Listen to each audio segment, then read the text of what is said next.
Well, the top season of European football is well underway at this stage, with these two teams looking to make the most of their time in the 2026-27 campaign, both with very differing ambitions, you have to imagine, coming into this affair.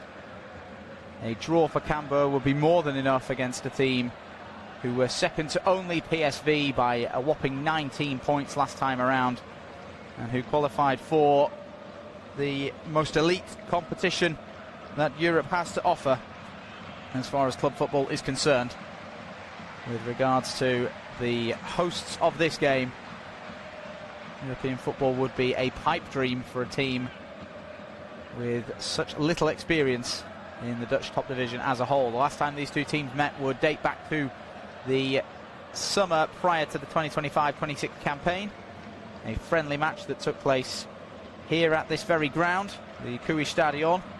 It's a game that finished 4-1 to Feyenoord on the day. Cui Stadion also played host to the last time these two teams, at the Cambuur Stadion, the former home ground of Cambuur, played host to the last time these two teams met in a competitive game. That was in this very division all the way back in April of 2023, a game that finished 3-0 to Feyenoord. If you're sensing a theme here, it's because the away side in this match have won every single match that these two teams have played against one another since 2013. That's 13 years of football. 11 of those games have come in the league, and Cambuur are yet to get on the board against Feyenoord over the course of that time period. But they're holding on to possession relatively well in the early stages here, the Blue and Yellows. The ball currently at the feet of the defender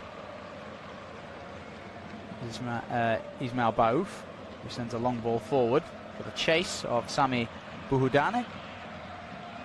It's a little too heavy for the Dutch forward, and the man with the number 7 emblazoned on the back of his yellow and blue strip, which is being adorned by the home team in this game. It's a smart touch on the halfway line now by Baouf, who can march into the attacking third and lay it off to the left-hand side. Now it's Yetten looking to drift towards the edge of the Feyenoord penalty area. Challenge well made, and now here goes Anis Haj Musa, and he's tripped on the right-hand side as he approached the halfway line. An outstretched leg from the Cambuur captain Jamal Amofa, and it'll be a free kick in the way of Feyenoord after 2 minutes at the Cui Stadion. It's Mika Marmol, the Spaniard, who trades passes with Tsuyoshi Watanabe, a feature of the Feyenoord team that came second in the division last season and qualified for the elite European competition that all teams want to be a part of. Competition that needs no introduction, certainly not to Feyenoord, a team with plenty of European pedigree, plenty of rich names in their history as well, the most recent of which to depart might include Leo Sauber, go by the club for a whopping 15 million euros this past summer, as Feyenoord looked to create their first attacking opportunity of the game, and retreating back from an offside position was Jeremiah St-Just. Cambuur win it back inside their own defensive third. On the left-hand side, it's Yetten who lays it off to his captain Amofa. Every single Feyenoord player behind the ball now as Cambuur march out of their defensive third. Here is Ismail Baouf. Out to the right-hand side for Weber Kuistra. And a very smart ball in behind to bring Ivan Henstra into the penalty area. Henstra twisting this way and that as he gets into the 18-yard box, and the strike from the edge of the penalty area comes in from Nicky Sauren. And it's a strike that took a deflection on the way through, and that'll be the first corner of the afternoon in favour of the hosts Cambuur. And that was a attacking opportunity that came from very little there for the home team. Well created by Weber Kuistra on the right-hand side, flipping a smart ball in behind the Feyenoord defence down the line for the chase of Henstra. And he took it into the penalty area, dragged the Feyenoord defenders away from the advancing Cambuur attackers, and picked out on the edge of the penalty area a teammate who could only fire directly into the outstretched leg of Mika Marmol. The resulting corner comes to very little indeed, and it remains 0-0 at the Cui Stadion. Encouraging signs from the newly promoted Cambuur team. Out on the right hand side now, here is Kuistra. Backwards to Janssen. Janssen lifts it forward. And the flick on leaves something to be desired by Hamachi. Backwards it goes to the Feyenoord goalkeeper Tjark Ernst.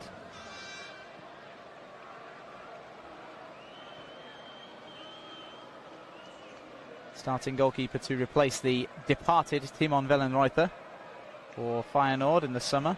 Ernst, a summer arrival. Wellenreuther, a summer departure to Wolfsburg. Ernst, a part of this team, having arrived for €5 million from Hertha Berlin. That's one Bundesliga arrival for one German top division replacement. Very smart touch on the left-hand side. Almost a little too smart, actually, from Marmol. Too heavy, in fact. And Weber Kuistra is allowed to drive to an attacking, crossing position on the right-hand side. He's been dispossessed by a recovering Marmol, who is then dragged to the ground unfairly, according to the assistant referee on the near side, with Ivan Henstra getting a little too close there. Well, Kuistra and Henstra getting to know each other very well indeed down the right-hand side in the early stages of this game for Cambuur. One or two passing dynamics that have caused some problems for Feyenoord in the very early stages. And determination is showing when they do their best to force the ball back out of Feyenoord's possession, deep inside their own half, but the clearance is made as a result of the free kick. And on the left-hand side now, it's Feyenoord who are giving away the free kick, with Luciano Valente, the captain, getting a bit too handsy with Ismail Baouf.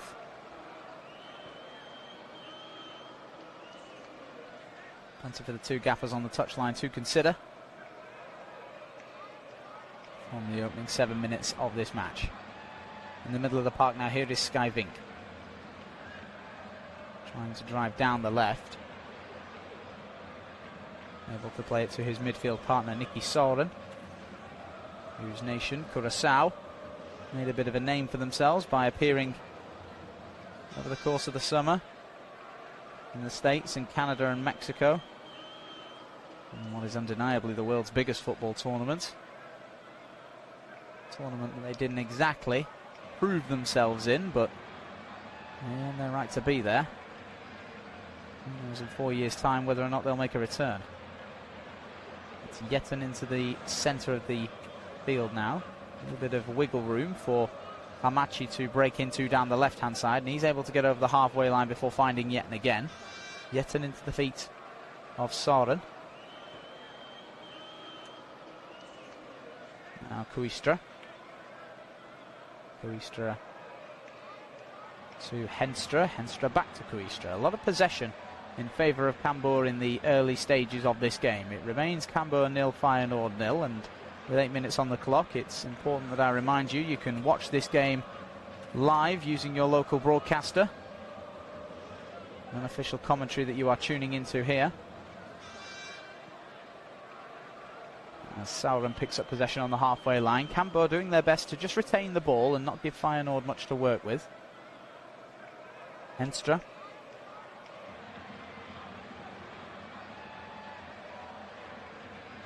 And it's Kuistra who again wants an option from Henstra, driving down the right-hand side. He's unable to get the ball beyond Gausu Diarra. Malian international standing firm on that ball over the top attempt by Kuistra from the halfway line, and Feyenoord briefly back in possession for as long as it took for them to concede a throw. That's allowed Cambuur to get the ball back on the pitch and get it back to their goalkeeper, and a hospital touch a bit there from Jamal Amofa, the captain, as he gets the short pass from Janssen, the goalkeeper, but Janssen goes long now after getting the return, and at the halfway line the header is met by Mika Marmol.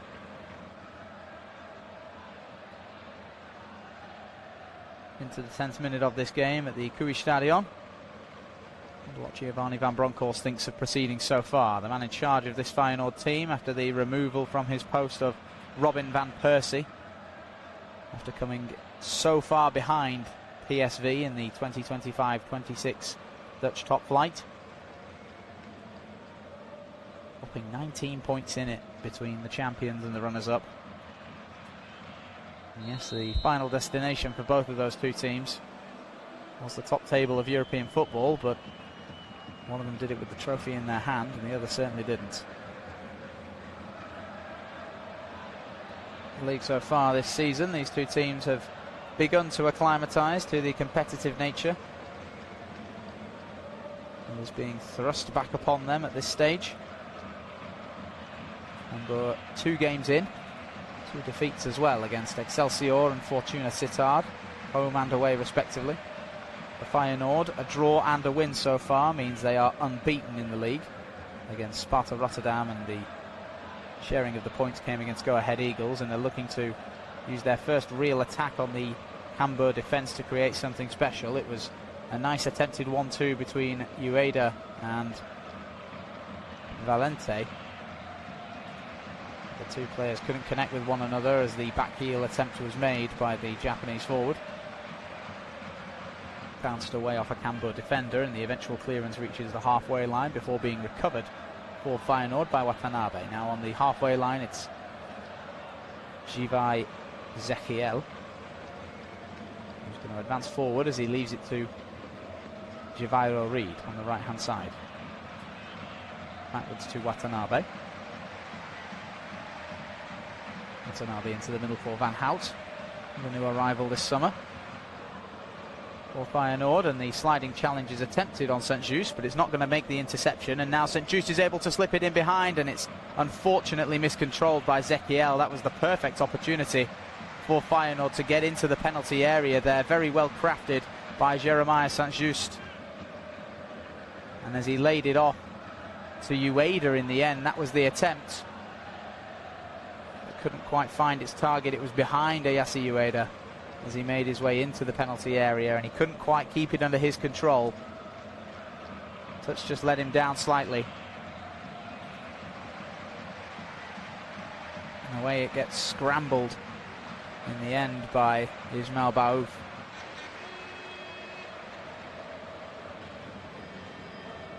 The clearance leads to nothing less than a throw as the Feyenoord fans, encouraged by what they've seen, set off. God, there must be 20-30 flares in the away end there. In fact, there's enough to cause a disruption to this match. The referee just halting the play now because the smoke is actually impossible to see through at this stage. You can just about see the blinking of the flare lights being waved in the direction of the pitch from those Feyenoord faithful. And with that, the referee's just going to have to hold up play. Well, that is not what was to be expected at the 12-minute mark of this match. Whether or not any of those flares have made their way onto the field is currently unknown. It's certainly enough to see just how eager those Feyenoord fans are to encourage their team. Whether or not that is to the detriment of their team is up to you. But the smoke is filling the corner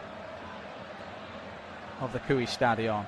Looks as though it's starting to dissipate now. Maybe Feyenoord's fans have realised that their over-enthusiasm has led to the game being briefly held up by the referee. The players are making their way back down the tunnel now. It seems as though the danger hazard created by those flares is deemed to be untenable by the referee. The Feyenoord fans are going to carry on cheering. Well, the man in charge of this game, it is worth name-dropping him at this stage, especially given just how crucial a role he is now playing in stopping the proceedings, is Danny Makeli.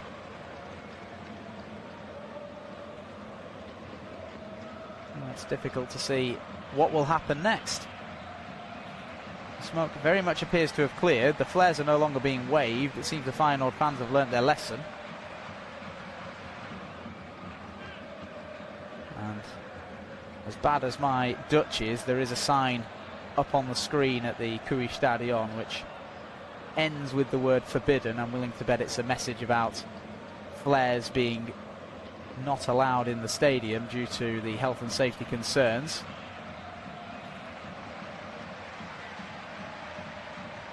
Well, the visibility issues that were being caused by those Feyenoord fans have now completely been removed.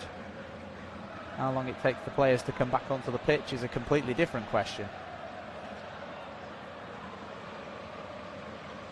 Well, if you're still listening, the game between Cambuur and Feyenoord is being briefly held up at the Eredivisie-Cambuur-Feyenoord-LIVE due to a disruption caused by the away section inside of the stadium.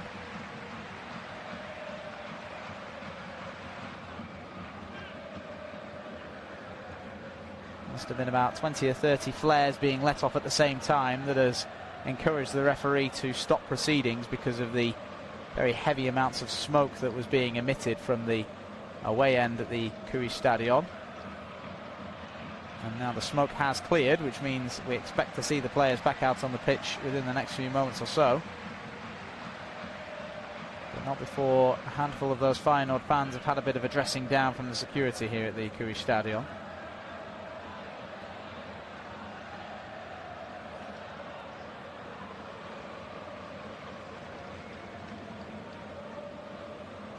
Well, when this game started between these two teams that finished second in their respective division, I'll try that again, shall I?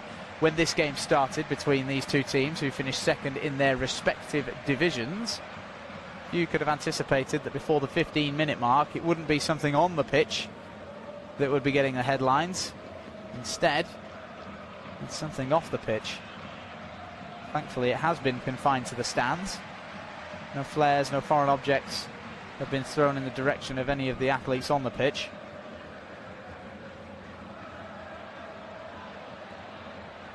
In a way, this delay does allow these two teams to receive a bit of information from their managers. I wonder what they've made of the opening 10 minutes of actual football. Whether or not that means a change of plans is in order.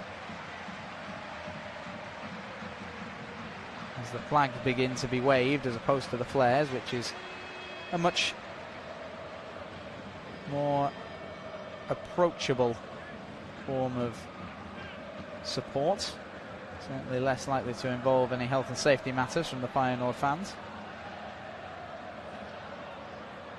In the Dutch top division, there are more games in the second division, which means Cambuur last season played more games in the league and still came out in second place in their charge for promotion. They were able to achieve their goal. 23 wins they managed last season, along with 9 draws and 6 defeats, 78 points to their name, 11 behind the champions, which were ADO Den Haag, and 10 points ahead of Willem second and third. The Feyenoord, as mentioned, 19 points behind PSV as they qualified for Europe's top table in terms of domestic football competitions. 6 points ahead of surprise packages, NEC Nijmegen.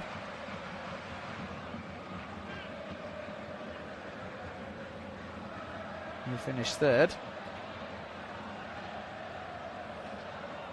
This game against Cambuur, both teams' third league games of the 2026-27 campaign, is being briefly held up due to fan disruption. I aim to get a more concrete update to you as soon as I can.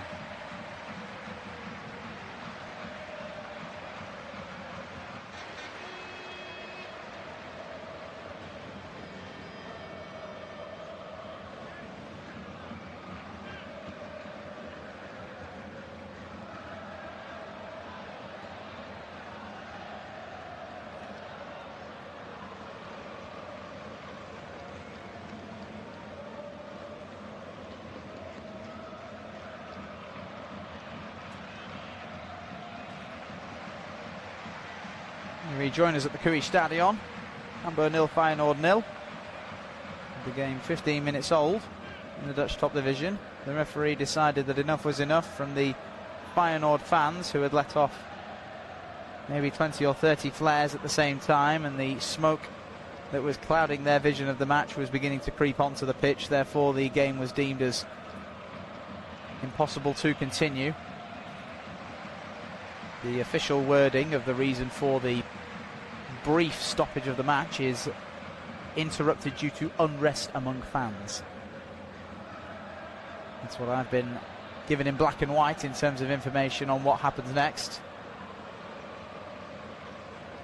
But for now, the conversation is the game thus far, which has involved a handful of impressive action feats, primarily from Cambuur as well, primarily from the home team. Best chance of the game fell to Sky Vink after about 8 minutes, following some smart work down the right-hand side between the two right-sided players for Cambuur in Kuistra and Henstra. And it was once Feyenoord began to grow into proceedings that the unrest appeared to begin. It is my duty to inform you that you can of course watch this game using your local broadcaster with your own eyes, and you can see why this game is being held up. Official audio coverage that you're listening to, which will return as soon as there are further developments.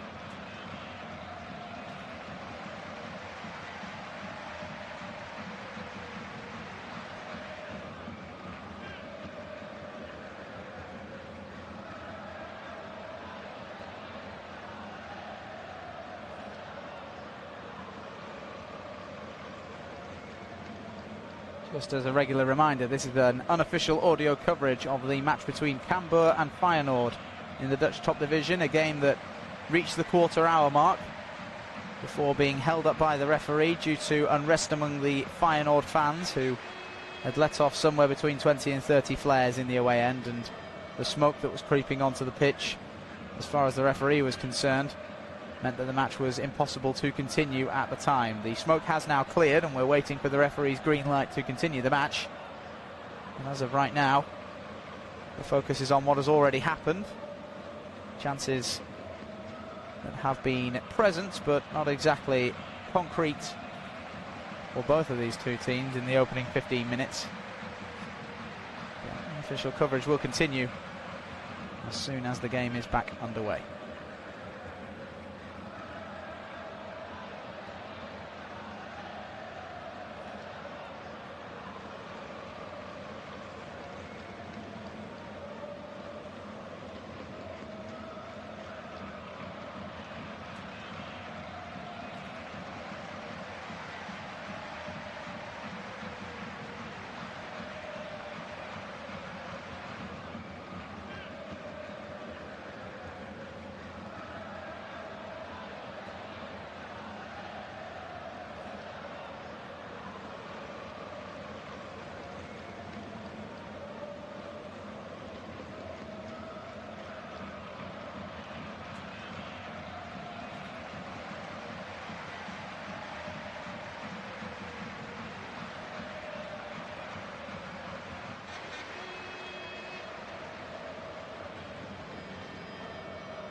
As a reminder, you're tuning into the live audio coverage of the Dutch top division match between Cambuur and Feyenoord, which was held up on the 15-minute mark due to fan unrest in the away end. The Feyenoord fans lighting somewhere between 20 and 30 flares at the same time and causing a huge plume of smoke that made its way onto the pitch, that saw the referee decide that the conditions meant the game could not continue in the immediate aftermath of such an event from the away end of the Kui Stadion.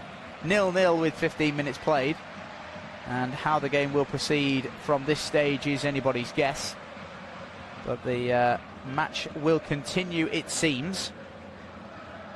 When that is currently remains unknown.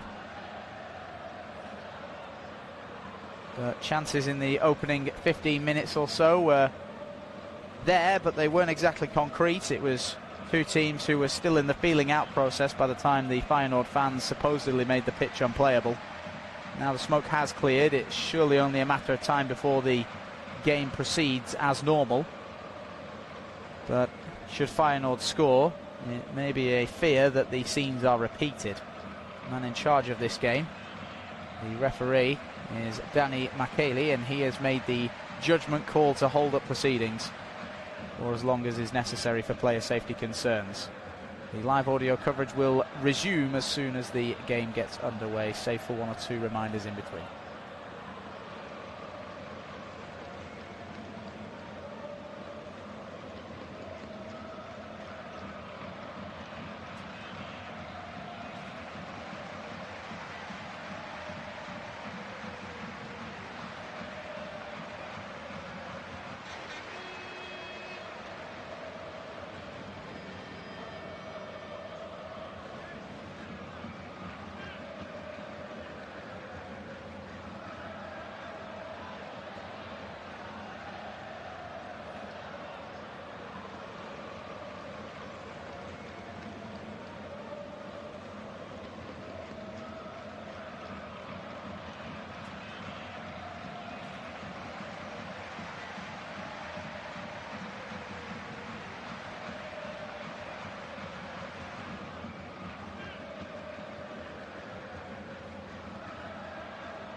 As a reminder, you're tuning into this unofficial live audio coverage of this Dutch top division match between Cambuur and Feyenoord.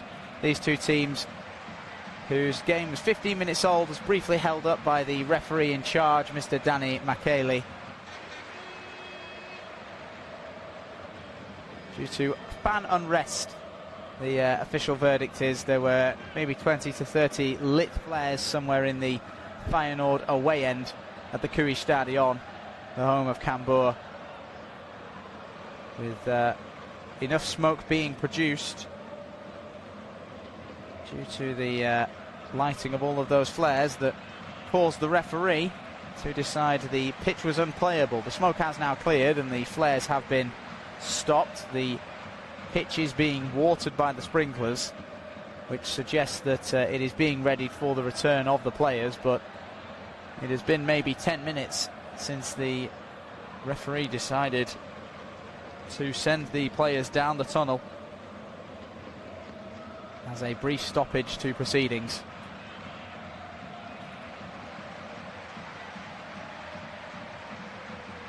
It would appear that after a word with the media team involved in the coverage of this game, the referee has not decided to outright cancel this game.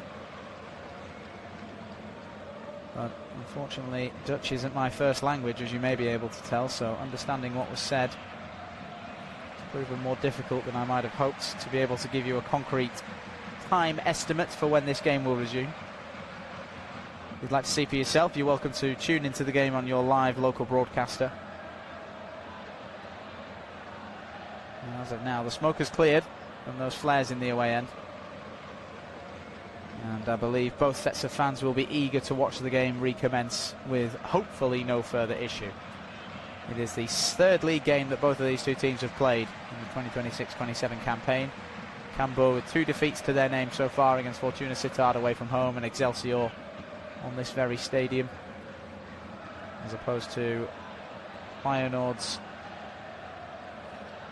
record so far, which reads unbeaten in the league against Sparta Rotterdam, a victory on day 1 and a 2-2 draw with Go Ahead Eagles before this clash. Two teams that finished second in their respective divisions in 2025-26. Cambuur in the Dutch second division, Feyenoord in the first. Cambuur earning promotion and Feyenoord earning a seat at Europe's top footballing table, but beaten to the title by ADO Den Haag by 11 points for Cambuur and PSV by 19 points for Feyenoord. The teams have been busy in the transfer market. 9 arrivals, including loans for Cambuur, including one of the men in the starting 11 this afternoon, who's joined from league rivals Utrecht in Rafik El Agroui. Lucas Yetten, who joined from Ajax for free. Elias Hamache, who cost £200,000 from Schalke. And the man up front, Sami Buudane from PSV, league champions PSV, remember, for £350,000, all in the starting 11 this afternoon for Cambuur. For Feyenoord, Tjaag Ernst and Charles van Hout and Mika Marmol, all permanent arrivals from Hertha Berlin for 5 million, Nice for 5.5 million, and free from Las Palmas in the starting 11 this afternoon for the visitors. As both teams make their way to the tunnels, it appears they are ready for their re-emergence, and you have to imagine that all of the fans within the Cui Stadion will greet the re-emerging Cambuur and Feyenoord players with rapturous applause. They'll be ready for this game to get back underway. It's been a lengthy delay at the Cui Stadion, but it looks as though we're finally going to be ready to restart the match in the next minute or two. Tune in. Stay tuned in, rather, to hear that happen.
Rejoin us for this unofficial audio coverage of this Dutch top division game between Cambuur and Feyenoord. These two teams were able to play 15 minutes of football before an interruption on behalf of the travelling Feyenoord fans, with handfuls of flares all being lit at the same time, creating a plume of smoke that was creeping onto the pitch and caused the referee in charge of this game, Danny Makele, to decide that the conditions were unplayable, and for health and safety reasons the last 10-15 minutes or so of coverage have mainly been, is the game going to continue? It looks very much now like it is, because these two teams are back in the tunnel and ready to re-emerge at the Cui Stadion. The smoke has been cleared from the away end, and all flares, whichever ones were not already lit and discarded, you have to imagine have hopefully been confiscated, because if Feyenoord score, we very much hope that the same thing does not happen again. And it's just at this stage now, as the two teams get ready to re-emerge, that it is made much more apparent as to why the stoppage of the game was done, because Tjaak Ernst, the Feyenoord goalkeeper, was very nearly struck by a missile that was thrown out onto the pitch by his own fan base. I imagine that wasn't the plan, for a flare to nearly strike the back of the head of the goalkeeper, who is meant to be guarding the Feyenoord net by the Feyenoord fans. But when there's a big, massive plume of smoke between you and the pitch, and your ambition is to throw something towards it, first of all, you should be kicked out of the stadium. Let's have it right. But second of all, you won't be able to see what you might hit. Whatever the case, the players have now re-emerged from the tunnel at the Cui Stadion. We are ready to get back underway between Cambuur and Feyenoord. The score is 0-0. The time is about 15 minutes into this game, give or take another 15 minutes of stoppages. You have to imagine that does not mean that at the end of this first half the fourth official is going to raise a board with the number 15 on it. But a brief warm-up session will take place for these two teams as they re-acclimatise to the fresh air and the beaming sun above the Cui Stadion, and as they get ready to resume the football game that they had both started in a very competitive and cagey manner.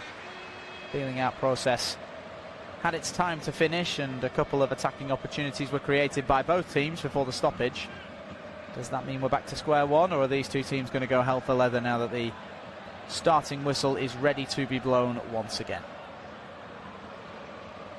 Let's run through the teams for you, just as a reminder, given how long it's been since that's been done at this stage. Cambuur starting with Thijs Jansen in goal, and a back four of Wiebe Koistra, Ismail Baouf, the captain Jamal Amofa, and Lucas Jetten. The midfield three consists of Rafik Argiui, Nicky Sauren and Sky Vink, and the forward line consists of Ivan Henstra, Elias Hamache, and Sami Buhudane. On the bench, beginning with the goalkeepers in ascending shirt number order, we have Jasper Meistra, Duke Verduin, David Eugene Boa, Jorn Berghout, Nicolas Binder, Fabian Kvam, Rick Mulders, Ethan Abkaku, Morgan Costarelli, Buddy Vogelsang, Wessel van der Goot, and Damien Westerhoff. For Giovanni van Bronckhorst's Feyenoord team, it's a 4-2-3-1 lineup with Tjaak Ernst, the goalkeeper, with a back four of Giviro Reed, Tsuyoshi Watanabe, Mika Marmol, and Jeremiah St-Just.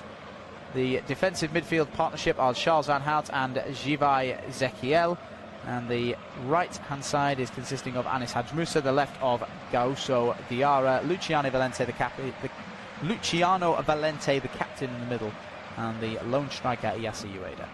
On the bench, beginning with the goalkeeper in ascending shirt number order, we have Liam Bossin, Sam Stein, Javi Lopez, Kasper Tengsted, Nacho Ferri, Mats Deji, Tobias van der Elsout, Thijs Kruijveld, Usama Tagalin, Jordan Latomba, Givino Zinhagel, and Shaquille Van Persie, son of former manager Robin.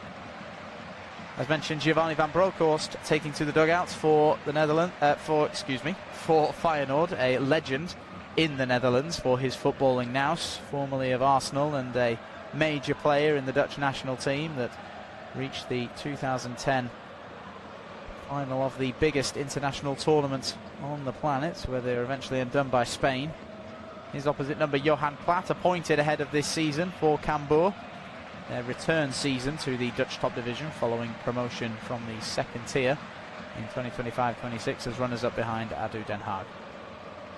That's all you need to know about this game. And now we wait for it to actually resume at the relatively new Cui Stadion.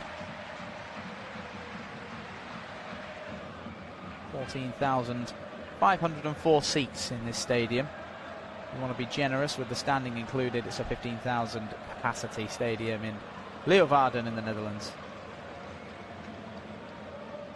Fans waiting with bated breath for the referee to determine that this game is ready to be continued. One last talking to from the technical coaches to the players before we see the resumption of the action. Don't go anywhere. Of course, if you're wanting to watch this game for yourself, you're welcome to use your local broadcasters. This is an unofficial audio coverage that you're tuning into.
You rejoin us at the Cui Stadion for this Dutch top division game between Cambuur and Feyenoord, as the two sets of players have re-emerged onto the pitch following the stoppage imposed by the referee for fan unrest on the 15-minute mark of this game. Looking at the time of day that it is right now, we should be approaching the half-time whistle, and yet this game is going to resume in the next minute or two at the 15-minute mark, due to the delay caused by the overabundance and the over-enthusiasm in Feyenoord's travelling fan base. The away end of the Cui Stadion lit up with flares about 20 to 30 minutes ago at this stage. And enough of a smoke cloud to stop the game as far as the referee was concerned for health and safety reasons. The game will now resume, and the most recent action of the match prior to the stoppage was a Feyenoord free kick on the right-hand side. And that is where the game will resume now at 15 minutes. Let's see how these two teams will adjust to these incredible circumstances. Cambuur versus Feyenoord, 0-0, 15 minutes on the clock. We are back underway at the Cui Stadion. Free kick for Feyenoord, deep into the penalty area. Not comfortably dealt with by the Cambuur defence, but it's going to be recovered on the far side and cleared away from the penalty area by Wiebe Kuistra. Excuse my pronunciation, and excuse my technically incorrect information just a moment ago, because yes, I said it was 15 minutes on the clock. That was the indication that was given. Instead, it's actually 12. So add an extra 3 minutes to your wait time, I suppose, in terms of how long we've been stalling before the game is resumed. And the game is now resumed. We're well and truly back underway. Lucas Yetten with the ball forward now for Cambuur, and it's going to be miscontrolled by Watanabe, who does just about well enough to recover and get goal side of Sami Buudane. Referee saying something wrong with the build-up there. I think a foul committed by Watanabe. entirely sure what the claim is, whether it was handball or a shirt pull, but whatever the case, it's allowed for a free kick in a very promising position here for Cambuur. Free kick that is going to be deliberated over by two players wearing blue and yellow, the first of which is the relatively new arrival, Rafik El Arekiyoui. The second is the right winger, Ivan Henstra. Number 10 offering the right foot, the number 29 with the left. Let's see what they have up their sleeve here. One-man wall in the form of Zekiel. El Arekiyoui went for goal. Wasn't able to keep it down. It was always floating over the top of Tjaag Ernst's goal there. But perhaps that's an example of the ambition that Cambuur want to show they have. It's an example of the ambition that Cambuur will want to show that they need to maintain their place in the Dutch top division after the 2026 campaign, 2026-27 campaign comes to an end. And we'll hope to avoid an immediate return to the second tier. Feyenoord back in possession now as we tick into the 15th minute of this game. 45 minutes later. Ball at the feet now of Tsuyoshi Watanabe, the Japanese defender for Feyenoord. Now here is Mika Marmol. To the left-hand side, into the feet of Diarra. Now it's back with St. Just. Now Marmol again. Watanabe again, and on the right hand side the ball is at the feet of Reed. He turns and feeds it back to his goalkeeper Ernst. It's back out to Watanabe. Watanabe is the player that lifts it forward. Hadj Musa was the target, but it's a comfortable header back into the Feyenoord half of the pitch by Jamal Amofa. He gets the return from Lucas Yetten. And now here is Baouf, the central defender, across to the right hand side of the defensive third for Cambuur to Fiber Kuistra. Kuistra goes back to Thijs Jansen in between the sticks for the hosts. All orange number being sported by Thijs Jansen. For the yellow blues, it's quite predictable that Cambuur are wearing yellow and blue on their strip. Go figure. Feyenoord clad in a black and orange number.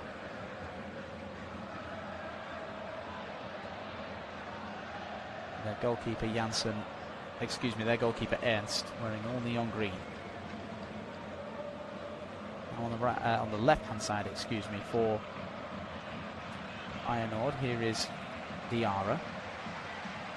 Backwards he goes into his defensive third, forced backwards by the press of the Cambuur midfielders.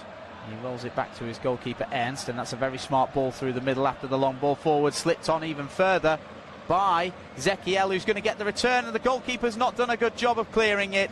Zekiel gets it back, and from the edge of the penalty area he will roll the ball into an empty net. Feyenoord lead at the Kui Stadion. It is Givai Zekiel who runs away in celebration, but running towards their goalkeeper in concern are the Cambuur players, because Thijs Jansen, after his collision with the onrushing Ayase Ueda, has not yet moved from his downed spot on the turf. Well, Feyenoord for now will celebrate the goal. Let's see what the referee, Mr. Danny Makiele, makes of the situation. It slips in behind for the run of Ueda by Zekiel, who collides directly. And it looks as though he either stamps on the hand or catches the head. Oh, he does with his knee as he goes over the goalkeeper. Ueda's knee just grazes the side of Thijs Jansen's head, catches him on the temple. It's a collision, no doubt. Whether or not there was too much impact is yet to be determined, but when it's a player's head involved, it's always going to have question marks around it. And above all, we hope that Thijs Jansen is okay and fit to continue, but it looks as though an accidental collision is not going to be enough as far as the referee is concerned to rule out this goal. After the 50-50, it fell to Zekiel. He made his way to the edge of the box, the centre of the edge of the penalty area with the goalkeeper in no man's land, and stuck it between about 3 retreating Cambuur defenders who were all trying to throw themselves in front of it. None of them could. And the game now resumes with a Cambuur kickoff, which means the goal will absolutely stand. Cambuur 0, Feyenoord 1, 19 minutes on the clock. It's Jivai Zekiel who's got the goal amidst some concern from the Cambuur defenders, and they're going to have to concern themselves again here with the onrushing Ayase Ueda, who gets into the box. Ueda holds it up and shoots and puts a bit too much welly on the strike in the end. It flies high over the top of Thijs Jansen's goal. It appears that Feyenoord have been a little bit reinvigorated by that Zekiel goal, which has set them on the right path in their 3rd league game of the season. 1 win, 1 draw from 2 matches played so far, 2 defeats for Cambuur, and as of right now it's going to be on course for 3. The next action of the game will be a Cambuur goal kick, as it's cleared away by Thijs Jansen. Brought under control by Watanabe, back to Ernst. Ernst to Van Hout, and now Watanabe again. It's Reed who tries to play it directly through Lucas Yetten. And Feyenoord do scramble it away, and Ueda, with some good hold-up play, very nearly allows Valente, the captain, to stride onto the ball on the halfway line, but the interception is well made by Baouf, and now here come Cambuur down the right-hand side. It's at the feet of Kuistra. Into the centre now for Nicky Sauren. Further out to the left-hand side with Vink, and he delivers to the edge of the box. And the half volley is there for Kuistra, who'd stayed forward after his advancing run. First touch set it up relatively nicely for him to strike, left-footed. It's a shot that leaves plenty to be desired, but it's good ambition from the right-back, and he gets the shot on target, if nothing else. Doesn't take much for Tjaak Ernst to get everything behind it, though. And Ueda's hold-up play very nearly cost Feyenoord possession on the edge of the defensive third. They do come away with possession, and they come away with it through Charles Van Hout. Now here is Ueda. And it's the goal scorer Zekiel making his way into the centre circle. Now it's into the feet of the defender St Just. It would appear that as far as the team sheets are concerned, Jeremiah St Just and Mika Marmol have swapped positions from central defender to left back. Up to the right hand side now come Feyenoord with the ball at their feet. It's Anis Hadj Moussa who looks in behind for the run of Reed, and he's not quite going to get there. The recovery from Lucas Yetten, he had just about enough in his tank to reach it first, but the throw-in is taken quickly by Reed, and this time the recovery and header interception comes from Amofa. It's Yetten with the half clearance. Another throw for Feyenoord, right where they had their most recent one, taken relatively quickly again by Reed. Watanabe, Van Houten into the feet of Zekiel. Now here is Anis Hadj Moussa on the right hand side. Nice 1-2 with Van Hout. Zekiel, Hadj Moussa, bit of space for the cross. Hadj Moussa does deliver, and Ueda is there. But he can't quite redirect it on target from the corner of the 6-yard penalty area, at the 6-yard box inside the penalty area, excuse me. That connection between Anis Hadj Moussa and Ayase Ueda proves so deadly in the 2025-26 campaign in the Dutch top division. Ueda far and away the division's top goal scorer.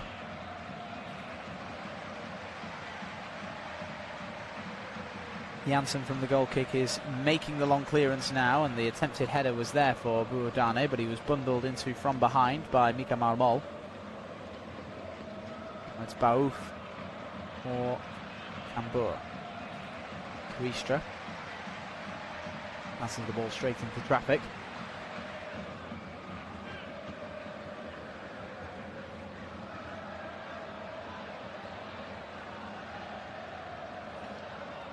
And there's the long throw now for Cambuur down the right-hand side. Kuistra's ball is intercepted by St Just, and between he and Zekiel, you can take 1 or 2 players in yellow and blue out of the equation. Valente, who plays it backwards again. Here is St. Just. Now it's the furthest man back that is outfield this afternoon for Feyenoord in Watanabe. He sends it along the floor into the feet of Valente. Hadj-Moussa out to the right hand side. Good feet from Anis Hadj-Moussa. Must have taken on 4 or 5 players in blue and yellow there and managed to escape every single one of them one at a time. The same cannot be said of Charles van Hout, who very nearly has his pocket picked on the left-hand side for Feyenoord, but St. Just is there as cover, and he picks up possession and finds Watanabe. Now here is Reed on the right-hand side. Now the goal scorer, Ezekiel. Feyenoord with quick one-touch passes here that are great to watch, but they can't seem to get out of their own half. Now they do, with Ueda getting it out to the left. Here is Diarra. Holds up play long enough for reinforcements to arrive. Challenged from behind by Henstra. Forced into the centre of the pitch, and he eventually plays it out to the right-hand side for Reed. Can he make his way forward into a crossing position? Tries to lay it off to Hadj-Moussa. Interception well made, and here comes the Cambuur counter now. Hamache driving forward. There's an overlap from Bouadane if he wants it. Gets the 1-2. Hamache into the penalty area here. Can he get space for the shot? No, he can't. Not with a recovering Watanabe sticking to him like glue and sticking a foot out to redirect the ball directly into the arms of Tjaak Ernst.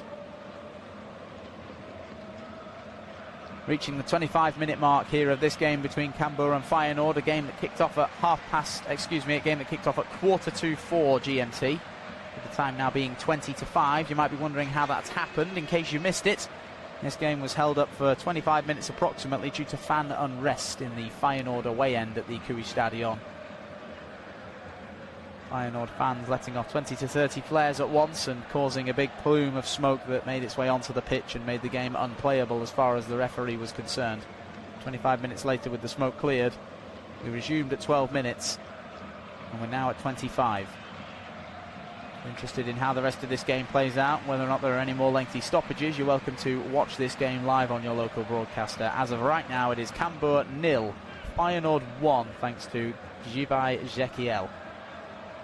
Down the left-hand side now, here goes Diarra. Does just about enough to hold off Kuistra. Diarra into the middle, and the turn and shot is in. It is 2-0. It is a Luciano Valente, and it is out of very little indeed that Feyenoord double their advantage. The captain strikes on the 26th minute, and the visitors are 2 to the good at the KUI Stadion. Signs of encouragement from the manager Giovanni van Bronckhorst. And a lot of that is down to the hard work of Gosu Diarra. Down the left-hand side, every touch that he took was designed on creating separation between himself and Viber Kuistra, and he did just about enough strength, enough precision to not only hold off his marker, but also to twist and find a way to fire the ball across into the feet of Valente. And the first touch from Valente is sublime. Inside the penalty area, he's able to turn and keep it under his control and completely wrong-foot his marker in El Agrioui. And once he gets a sight at goal, it's a one-on-one between he and Janssen, and he's always going to win. He slots it into the bottom corner with the presence of mind of an experienced forward. Cambuur 0, Feyenoord 2. And the game resumes again. One clearance made by Tjaak Ernst, which reaches the halfway line but doesn't go any further. The referee does hold up play for a brief moment though, because Iyasi Ueda was bundled into from behind going up for that header by the man that won it in Jamal Amofa. And the decision made by the referee is free kick.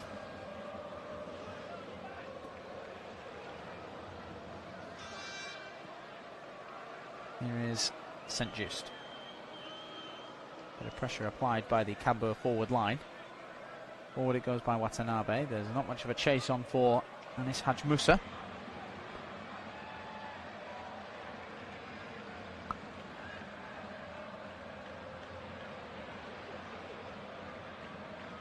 Now here is Kuistra. Sauren. Over the halfway line he goes, the Curaçao international. Ball being stood up by Charles van Hout. Forward it goes now by Amofa. Searching ball over the top, and that was almost the perfect touch as well by Ivan Henstra. Couldn't quite keep it under his control, but speaking of perfect touches, it's Diarra who takes one that completely wipes Kuistra out of the game, but the recovery was well sussed out by Sky Vink in the midfield, retreating into the right back area of the pitch to snuff out a heavy touch that had been taken by Diarra.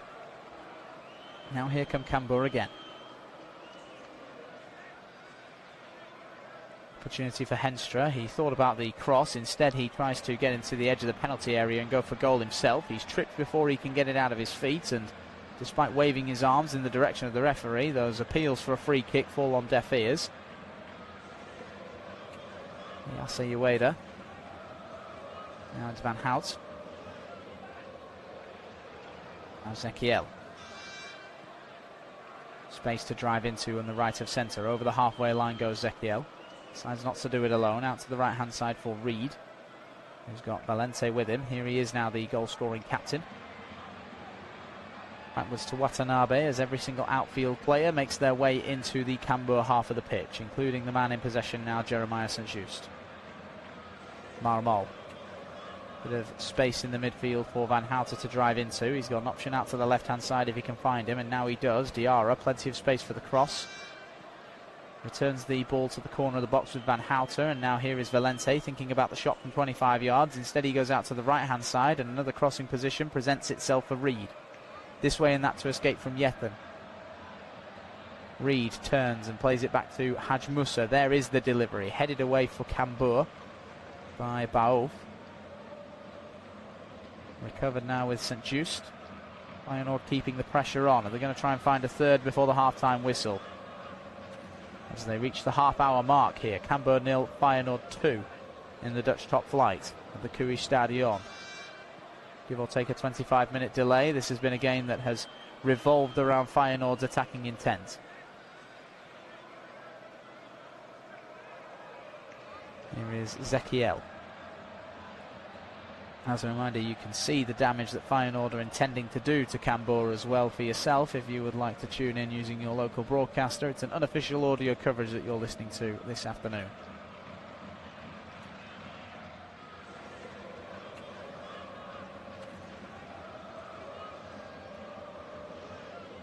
Finally, Cambuur are able to get the ball under their control for a brief moment. It's Lucas Yetton. Can't quite get the return from Elias Hamachi. As Hamachi tries to return the ball to Yetton. There's a bit too much pushing and shoving for the referee's liking between Charles Van Houten and Lucas Yetton. Free kick awarded Cambuur's way. Kuistra. Both right the way back to the goalkeeper Thijs Janssen, who was caught up in a bit of a nasty collision with Yasa Ueda as Feyenoord scored their first goal on 16 minutes.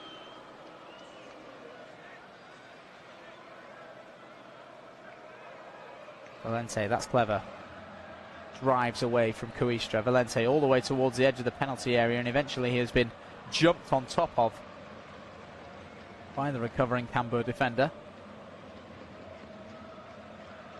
Kuistra has just been unable to deal with the likes of Valente and Diarra. He's been dragged into these one-on-one battles that either keep him out of position or he's just not able to keep up the pace with. There's a question here because that Valente free kick that's just been awarded Feyenoord's way is a very, very distinct mirror of an opportunity that Ivan Henstra was looking to create for himself about 5 minutes ago for Cambuur that fell on deaf ears. Not quite as close to goal, but the free kick is taken quickly now, and into the penalty area goes Diarra, who tries to bend one. It's a shot that leaves something to be desired, although I believe it took a nick on the way through. Sailed high and wide of Thijs Janssen's goal. The opportunity has not quite sailed away for Feyenoord just yet. Corner kick to come on the right hand side.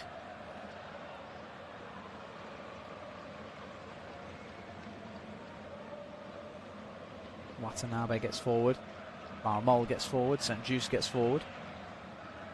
All presenting themselves as targets for Anis Haj Musa's left-footed delivery. The Algerian goes short. Van Houten. Ezekiel. Back to Reed. And Reed delivers from deep, and at the back post the header is into the air from Watanabe. It's not gathered by Janssen, it's eventually hooked away for Cambuur by Amofa. Very much sparing the blushes of his goalkeeper Thijs Janssen there. The ball looped into the air off the head of Watanabe, and Janssen went to claim it and only spilled it behind him. Very nearly presented itself on a silver platter for Mika Marmol. And from the resulting clearance that is eventually made by Cambuur, they can't even get over the halfway line. They maintain possession inside their own half. Here is Kuistra. The only reason they're so far back is because they have been pressured to be by this Feyenoord forward line. Out to the left-hand side now with Yetten. Now it does go forward and over the halfway line, only to meet the head of Watanabe, brought down by Reed. And Feyenoord can slow things down to their preferred pace now. Away it goes by Ernst. Touchdown by Ueda is superb. Here is Haj Musa. Pressure applied from behind. Haj Musa desperate to get the referee's attention there, that there was a shirt pull of some kind. And eventually, the man in charge of this game does concur that Lucas Yetten had got a bit too close to comfort with Anis Haj Musa there. Free kick to come for Feyenoord, taken backwards and taken quickly as well. Here is Watanabe. Now here is St. Just. Watanabe again. 10 minutes to go this first half. Give or take the 25 minutes of a delay. And here goes Reed down the right-hand side. Reed in plenty of room after getting the flick on from Haj Musa. It's going to fall for Ezekiel after a half clearance by Amofa. Doesn't quite fall for him in the way that he would have hoped now, and the clearance might benefit Cambuur greatly because it's going to be flicked out for a throw-in by Watanabe. Adamachi is in the mood to take quickly, but doesn't have the reinforcements to get away with.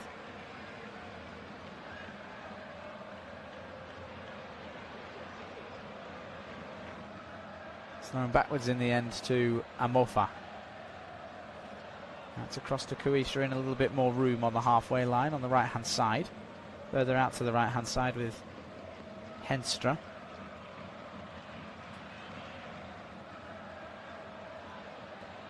Now it's Yetten. Amofa again. Baouf. Out to the right-hand side again. Kuistra. He's into trouble.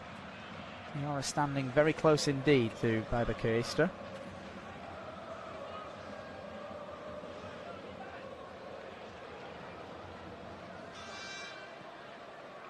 All the way back now with the goalkeeper Thijs Janssen. Now it's Amofa. Now it's Yetten. And now into the midfield area of the pitch, it's Sky Vink who goes out to the right-hand side, and forward now goes Kuistra, who looked so confident in the early stages. His partnership with Henstra was causing a few problems down the right-hand side for Feyenoord.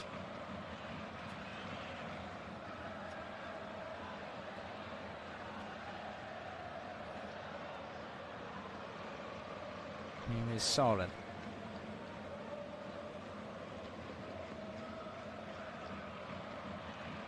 Backwards it goes by Baouf. Now here is Amofa. Kuistra spotted the bending run of Bourdane. Can't quite find him, and the one-touch passing after the interception allows Feyenoord to get the ball to the halfway line. It was clever between Ezekiel and Van Houten, who was striking up quite the partnership in defensive midfield. Van Houten, a summer arrival for Feyenoord. Mentioned earlier in the broadcast, £5.5 million from Nice in France. Marmol, another arrival over the course of the summer. Marmol, a free arrival from Las Palmas in Spain. Tries to take a heavy touch to escape from Ivan Henstra. Concede the throw as a result. The sliding challenge well timed by the winger for Cambuur. One touch passing now being employed by Cambuur, but not as successfully, because now getting to the edge of the box is Valente. He lays it off to Haj Musa. Arriving is Reed, and it's just about kept out by Thijs Jansen. That is a fantastic save to deny Givaro Reed from such close range. It was Van Houten putting on the pressure and sticking a leg in, and it was Valente's drive that created the space and dragged all the Cambuur defenders into his path, allowing him to slip the ball to Haj Musa. Haj Musa knew that Reed was there on the overlap, and the save is well made by Jansen, who came up big to stop the third goal of the game. Now it's a corner. Oh, and it's another good save. Fantastic save, in fact. Great reactions from Jansen. At the back post, it was Ueda looking to get on the score sheet. It's not away yet. Here is Haj Musa on the right. Lifted back into the danger area, headed away for Cambuur. Flicked on as far as Diarra, 35 yards from goal. Feyenoord really feeling it now. That was two really smart reaction stops, well made by Thijs Jansen. One to deny Reed, and then the subsequent corner lifted to the back post, where an unmarked run had been made by Ayase Ueda, sliding in to take it on the volley. And another low strike that is denied from close range by Jansen. And as Feyenoord are forced all the way back to their goalkeeper, the eventual clearance can't be brought down by the Japanese forward. Now here is Amofa, the Cambuur captain. They need to recompose themselves after that golden opportunity there. Those two golden opportunities for Feyenoord to for Feyenoord to add to their advantage. They're already 2-0 up. If they'd scored both, then yes, they would have doubled their lead.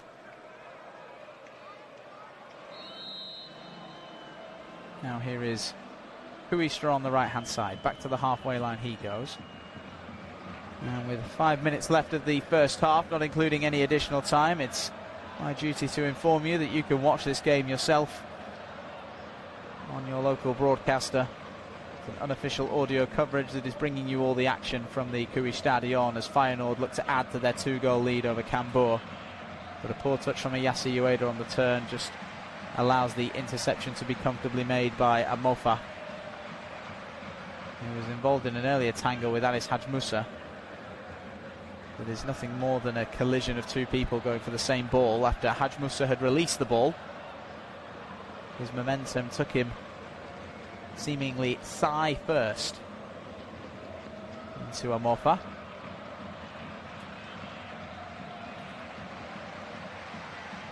Back-to-back scrambling goal line saves made by Thijs Jansen just a few moments ago to keep the scoreline at 2-0. Feyenoord will be hungry for more. Van Houten, now here is Diarra. Crossing position on the left from deep. Diarra goes for it himself, and I think it took a nick as it went over. Quick to grab the ball and get it on the edge of the 6-yard box, though, is Thijs Jansen. He knows that that was always swerving over the top. Perhaps there was no deflection after all.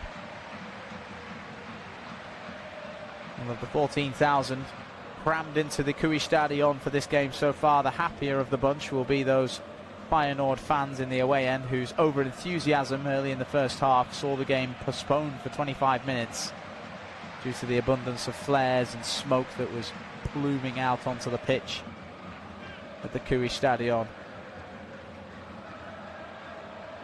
Once the game was allowed to resume by the referee following the relevant health and safety checks, it's been all Feyenoord. Away it goes by Jansen. Down for Feyenoord by Watanabe, laid off by Valente, and out to the left-hand side. Here goes Diarra. More space for him to deliver from, and arriving to join him now is the fullback, and it's smashed in. It's smashed in by Marmol.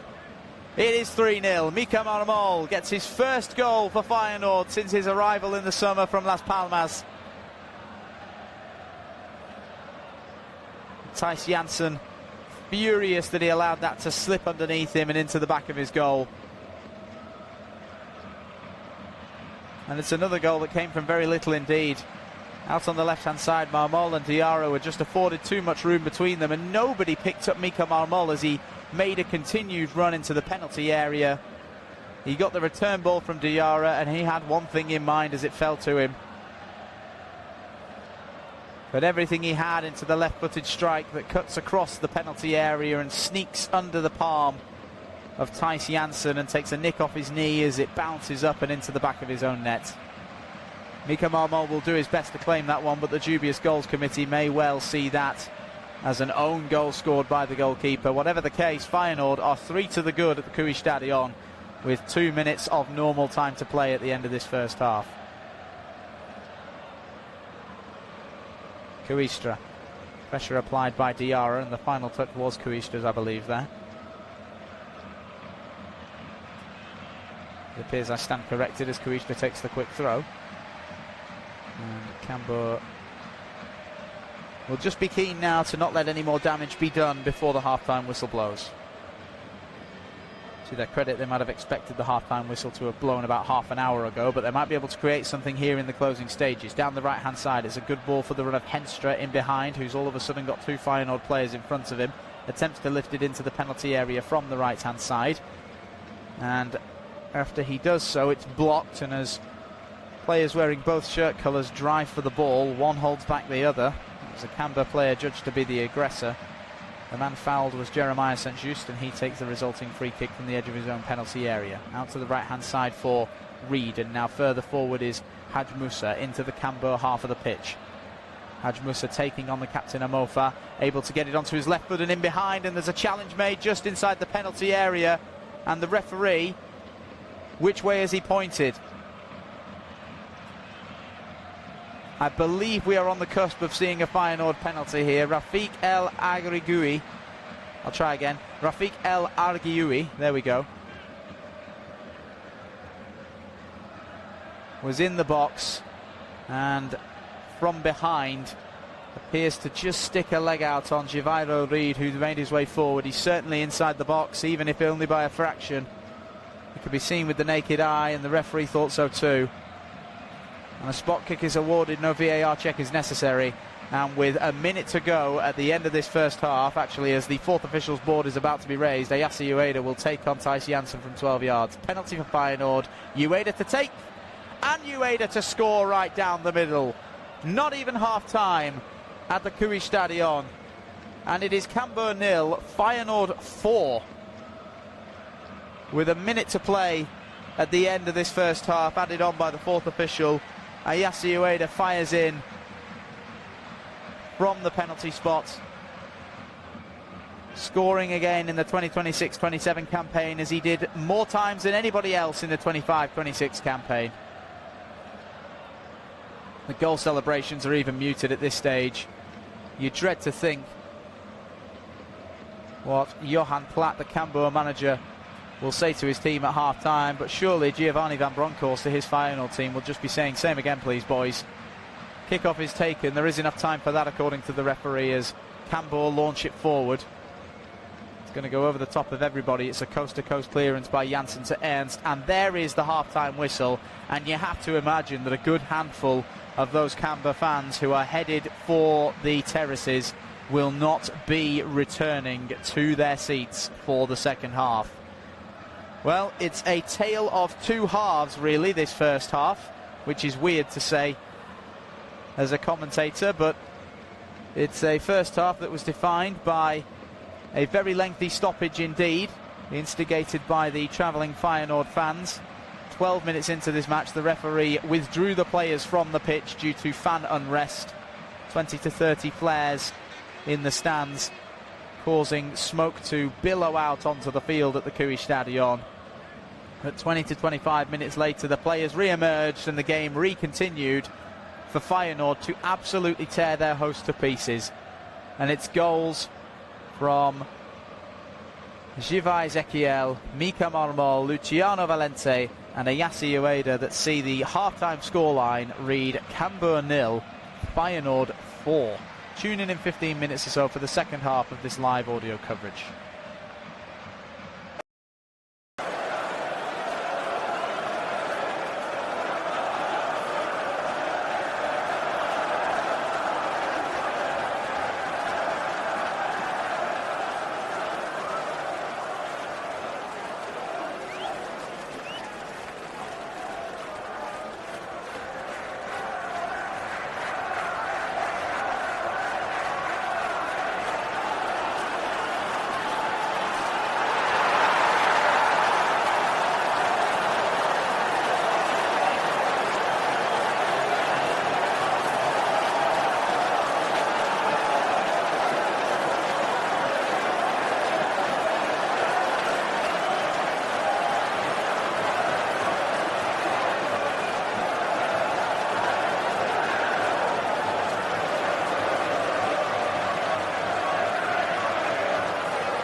Good afternoon and welcome back to this live audio coverage of this Dutch top division clash between Cambuur and Feyenoord. You join us in the throes of the early stages of the second half as these two teams make their way back out onto the pitch for the second 45 minutes of this league game, the third league game of the season for both these two teams, with the scoreline currently reading Cambuur 0, Feyenoord 4. Two changes made at half-time for the hosts, with Ilyes Hamache and Sky Vink being replaced by Ethan Abkaku and Morgan Costarelli.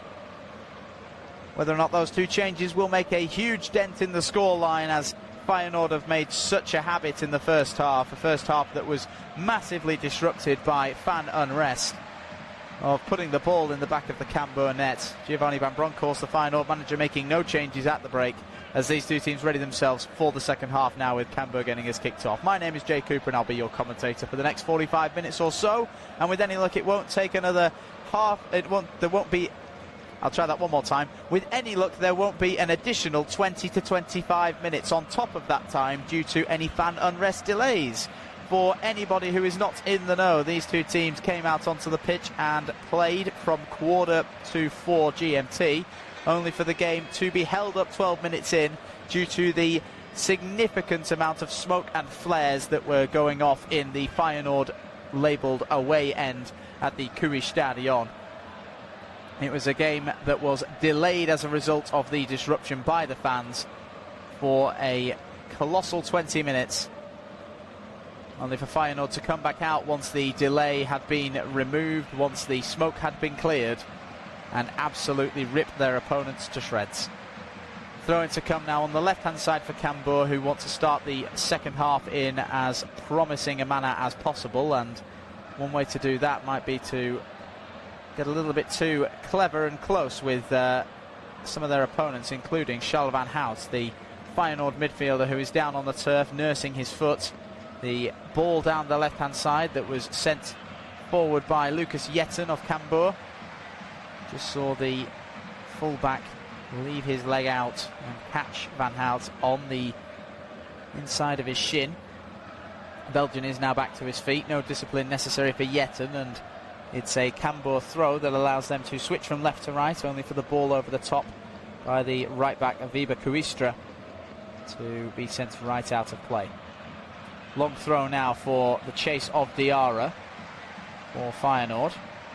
Launched over the top by Mika Marmol, who scored his first goal for Feyenoord in a competitive game in the first half of this match. It is Baouf now, the Cambuur defender, on the halfway line with the captain Jamal Amofa. Amofa with the ball over the top, and the chase is on now for the newly introduced Morgan Costarelli. Costarelli is able to square it to his fellow substitute in Ethan Abkaku, whose first time shot was always swerving away from Tjaak Ernst's goal. Cambuur are going to maintain possession now after the half clearance. Here is Amofa, right the way into the penalty area, able to get it out of his feet and into the feet of Costarelli, who can't quite squeeze the ball beyond the recovering Tsuyoshi Watanabe. That does not mean the attack is completely quelled, as it bounces away off the Japanese defender for the first corner of the second half to go the way of the hosts. Well, perhaps they've been reinvigorated at half-time by their manager Johan Platt, who will not have been in a position many times in his career where his team are 4 goals down at the break, especially with an extra 25 minutes of delay thrown in there for good measure. The corner's going to come in now from Rafik El Argioui, and Argioui's delivery is over the top of everybody and out for a Feyenoord goal kick. El Argioui was one of the villains for Cambuur of the first half, conceding a penalty in the dying stages of the first 45 minutes, give or take the 20 of the delay. With Feyenoord 3-0 up, having only scored their third goal of the half about 2 or 3 minutes prior. There was a challenge made on Shibairo Reed on the edge of the penalty area that the referee decided should be a penalty for the visiting team that Ayase Ueda took no prisoners with. And here is Ayase Ueda now down the right-hand side, able to find Reed, who's got company from Valente. Here is the captain now, edge of the penalty area. Reed has stayed forward. Here is Haj Musa twisting this way and that, and Amofa uses his presence and that big imposing frame to separate Haj Musa from the ball in a very clean way, and his clearance is also right on the feet of El Argioui. Now on the right hand side here is Henstra. Now in the midfield it's Apkaku. Back to the right hand side for Kuistra. Apkaku, nice 1-2 between the two players that allows Kuistra to get into a more promising crossing position. Pulled back now to Henstra, who does deliver with the left foot, and up goes Tjaak Ernst to smother the ball. Ernst rolls it out now. Here is the first goal scorer in Zekiel. He releases it down the right hand side for Haj Musa, who is in plenty of room. He's got the freedom of the Kui Stadion here. Haj Musa to the edge of the box. Zekiel continues his run. Zekiel across the face of goal. Cleared away by the recovering Ismail Baouf. And as it's cleared away by Cambuur, there's a challenge made on the midfielder Niki Sauren by Tsuyoshi Watanabe that the referee decides is a little too aggressive from the Japanese defender. Free kick for Cambuur on the edge of the middle third inside their own half. 5 minutes into this second half, Cambuur 0, Feyenoord 4. You're tuning into an unofficial audio broadcast of this game, and it is my duty to remind you that you can watch this match as it happens using your local broadcaster. On the right hand side now, here it is Kuistra for Cambuur. Nearly shows a bit too much of the ball to Diarra on 2 occasions, but he is able to squeeze the ball away from the Malian international. Now out to the left hand side with Costarelli. Played backwards to Lucas Yetten. And now here is Jamal Amofa. Every single outfield player currently in the Feyenoord half of the pitch. Out to the right hand side now for Henstra. Wants to make space for the cross on the left, but instead he goes for the right, and called into action is Tjaak Ernst just to make sure that Feyenoord got their lines clear. It was pulled across the byline, and Henstra now pinches it back very cleanly indeed after a poor heavy touch. It was taken by the Feyenoord defender St. Just. Now here is Amofa. Now it's Yetten. Well, we're not willing to let these attacking opportunities die out, Cambuur. Here is Amofa, forced a little further backwards by Ueda. And it's Kuistra who very nearly has his pocket picked again. Valente is going to chase the ball back to the goalkeeper all the way into the feet of Janssen, who takes a touch to escape the Feyenoord captain, and another one to get the ball clear. Headed up on the halfway line and attempted to be brought down by Sauren, but it's won back and attempted to be threaded down the line for Feyenoord on the right. Instead, the interception is made by Jetten. The clearance is blocked at source, eventually brought down by El Argioui, and Cambuur eventually find the ball out to the right hand side. Here goes Henstra now. He's got an overlap from Kuistra if he wants it. Henstra tries to release it into the middle, looking for Buudane, who's had very little to do throughout the first half and the early stages of the second for Cambuur. The most expensive summer arrival for Cambuur since their promotion in the 2025-26 campaign. Joining on from PSV, the league champions last time around in the Dutch top tier, for £350,000.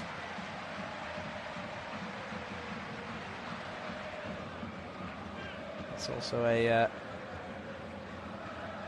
sign that he wasn't much of a part of that PSV team that walked the league.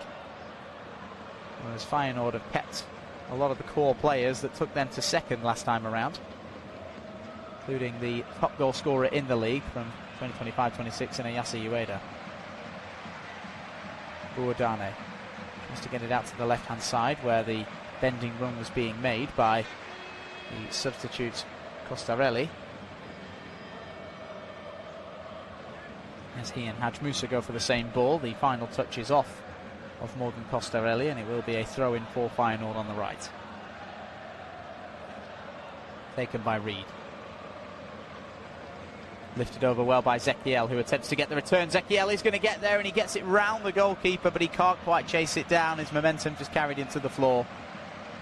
And Thijs Janssen picks up the ball unchallenged in the end. But that's another heart-in-mouth moment for Cambuur. I wonder what Giovanni Van Bronckhorst said to his team at half-time. Does he want them to go out and try and score more? Does he want them to rest on the 4-0 lead and not do anything silly? Backwards it goes by Apkaku. And Mofa to goalkeeper Jensen on the edge of his penalty area. Into the 10th minute of this second half between Cambuur and Feyenoord. A game that initially kicked off at 4:45 GMT. It is now 5:30 and we are only 10 minutes into the second half. If you're wondering why the maths doesn't add up, it's because the game was beset by a 20+ minute delay in the first half due to fan unrest on the Feyenoord end. Funnily enough, that happened before any of their 4 goals went in the net. But flares and smoke and missiles were being thrown from the away end onto the pitch at the Cúis Stadion, enough for the referee to decide that the pitch was unplayable. Danny McAley in charge of this match in Leeuwarden. He's done well to keep a hold of things throughout the remainder of the first half. He's not yet needed to be involved in this second half, which is quite refreshing to say. Now here is Nicky Sauron. And the first touch on the right hand side just lets Henstra down ever so slightly, but the interception leaves something to be desired from Ayase Ueda. Keeping the ball for Cambuur is Henstra, back to the goalkeeper Janssen, and now here is the defender Bau. Now in the middle of the park it's Apkaku. Back to the right hand side for Henstra again. That's back with Kuistra. Kuistra across to Mofa. Mofa now to Baouf. Baouf goes backwards to Macy Janssen, the goal scorer, the goalkeeper, excuse me, again. Goal scorer, that would be quite the label for the number 1. Challenge made on the halfway line now, but the referee waves away the appeals for Cambuur that they thought they should have had a free kick. Instead, a free kick is awarded against Cambuur, right on the edge of the penalty area. A challenge made by Jamal Mofa. Ayase Ueda the victim on that occasion, and he tumbles to the ground very theatrically in a similar manner to which Rafiq El Argioui did on the halfway line. He was told to stand up. Ueda not so much. St-Just comes flying in on El Argioui. Just leaves a little something on him. But the referee decides with 6 of one and half a dozen of the other. Not so much when Feyenoord had the ball in a promising position on the edge of the penalty area. Now there's a free kick that Cambuur will have to defend. It's left of centre. It's inside the D at the edge of the penalty area. They've got left-footed and right-footed options. Haj Musa with the left. And it appears it's going to be Zekiel with the right.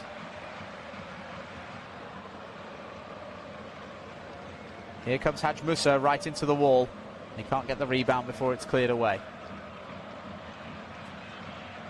And that was a wasted opportunity for goal number 5 of the day there, and it would have been goal scorer number 5 of the day as well if Haj Musa had been able to lift it over the wall and get it down in time.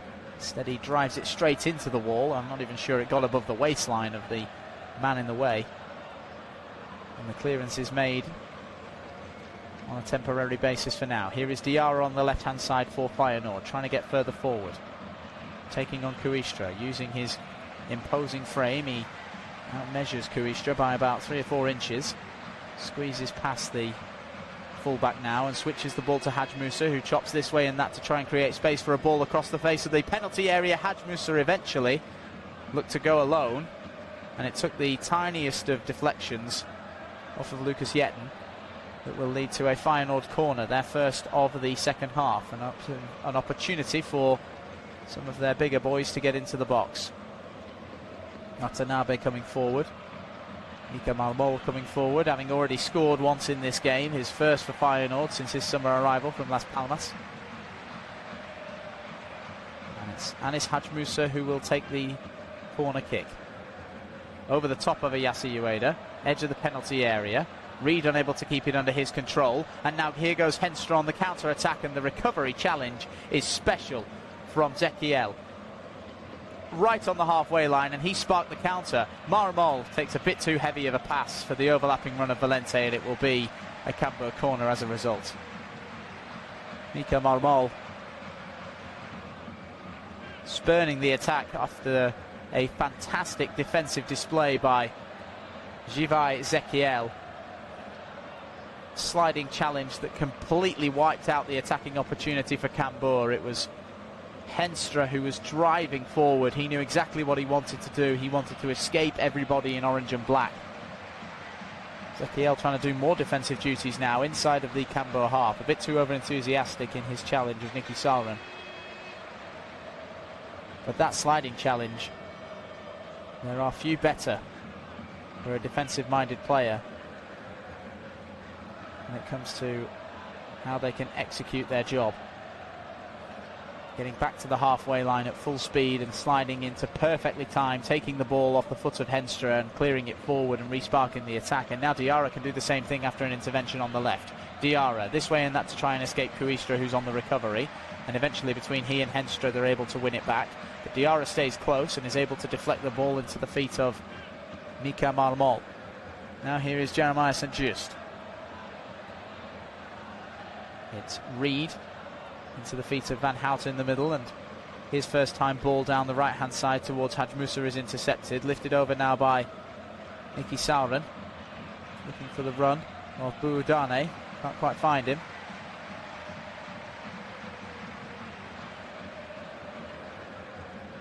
The ball forward for Feyenoord to try and pick out the run of Ayasi Ueda getting in behind the defence, is intercepted as well, this time by Kuistra. And now here come Cambuur, left of centre. It's Costarelli, the substitute, who turns and plays it back to his captain Amofa. A deflected clearance out to the right-hand side will yield a Cambuur throw. Two more substitutes coming the way of the hosts now. The introductions of Nicolas Binder and Fabian Kvam. And the two men being replaced are going to be the forward Sami Buudane and the left-back Lucas Yetten, one of whom has seen much more of the ball than the other. Buudane's summer arrival from PSV had very little to do throughout this match, and he will be replaced by Binder, and Van will be brought onto the pitch to swap out for Lucas Yetten. 4 substitutions made after just over an hour by Cambuur. 4 goals scored by Feyenoord before the half-time whistle even went without reply. Cambuur 0, Feyenoord 4 in black and white. If you are interested in how the rest of the game unfolds, then you can tune in using your local broadcaster. This is an unofficial audio coverage you're listening to. As between Ismail Baouf and Jamal Amofa, they can play their way out of danger. Baouf switches from left to right now. Brought down well by the newly introduced Fabian Kvam. Now it's Costarelli who plays it back to Ethan Apkaku. Now it's Kuistra on the right hand side who finds Henstra. Binder, the newly introduced forward, is in the middle. Henstra lifts it over the top of him, and Kvam is at the back post, and his header required a lot more power and precision. It was down into the ground and it bounced off very comfortably indeed for Tjark Ernst.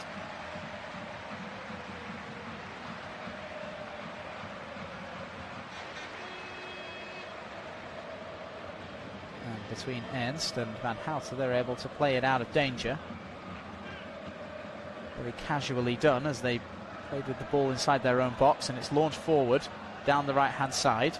Doing his best to maintain possession is Zekiel, who brought it down well with a smart first touch, but he was caught up with by 2 players in yellow and blue by the time he took his second. And eventually between Amofa and Kvam, they win it back cleanly. Now here goes Apkaku through the middle, right of centre. Out to the right hand side for Henstra. Wants to get it onto his left foot. Henstra tries to go for it. Claims of handball fall on deaf ears as he tries to drill it forward.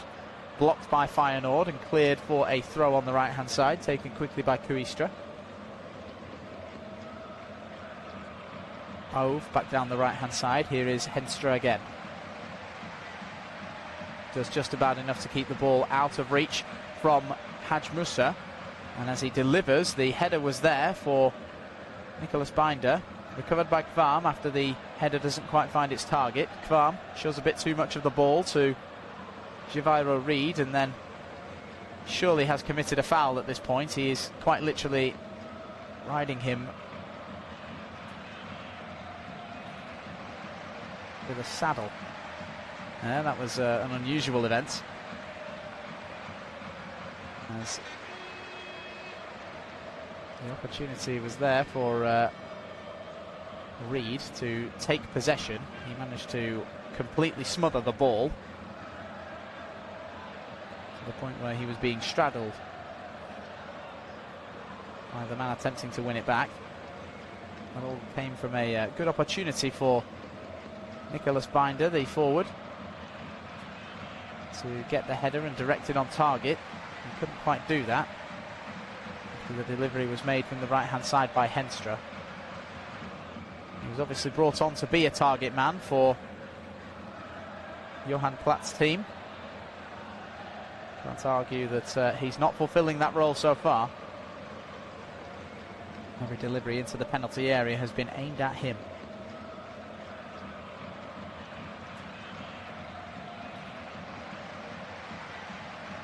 Well, that's a really good ball through the middle of the Cambuur defence now, out to the left-hand side. Here goes Valente. Can he cut inside? He's got reinforcements arriving. Valente to the edge of the penalty area. Touch let Reed down ever so slightly. Here is Haj Musa. They keep it going, Feyenoord. Reed. Now Diarra. Now Haj Musa. Can he get it onto his left foot? No, he can't. Not without Kvarm stepping in, and he is tripped from behind. Free kick awarded Cambuur's way. And the first yellow card of the evening is issued in the direction of Anis Haj Musa. You can have few complaints about it. He just nipped at the ankles of Fabian Kvarm after the ball was pinched away from the Algerian international. He decided he wasn't going to let the man get away with it. That was a very quickly worked Feyenoord attack. Long ball forward by Ernst. Bounced up into the air and into the feet of Zekiel, who found a gap to feed it through down the left-hand side to Valente. And all of a sudden there were 5 bodies in the Cambuur penalty area wearing Feyenoord colours. In the end they couldn't create anything out of it. But with that they're going to make 2 changes for the first time in this match. Giovanni Van Bronckhorst is rolling the dice. Off comes Gouso Diarra, as well as the man who scored the 4th goal in this game in Ayasa Ueda. Double substitution that will see Feyenoord introduce Kasper Tengstedt. Excuse me, I'm wrong. They'll see them introduce Javi Lopez, Nacho Ferri and Usama Targalin. Just one more change to be made as well, because off goes Tsuyoshi Watanabe. So for confirmation, that's Watanabe, Diarra and Ueda off, and it's Lopez, Ferri and Targalin on. Triple change made. That's 3 out of their available 5 for Feyenoord. 4 out of the available 5 having been used by Cambuur so far. 68 minutes on the clock. And it remains Cambuur 0, Feyenoord 4. Get to see a goal in this second half. And what we have seen a few times throughout this match is just how confident Tjaak Ernst is when the ball is in his possession in his own penalty area. He is more than content to let the Cambuur attackers get as close as they want before he eventually releases the ball, and every single time he has let it go, it's gone into the right direction. It's found a Feyenoord player. It's a risky game to play, but it seems as though Ernst is content to play it. Now here goes Kvarm down the right hand side for Cambuur. He's looked lively since he's come on. Kvarm lifts it into the penalty area. It bounces before it's half cleared by the first introduction of Targalin.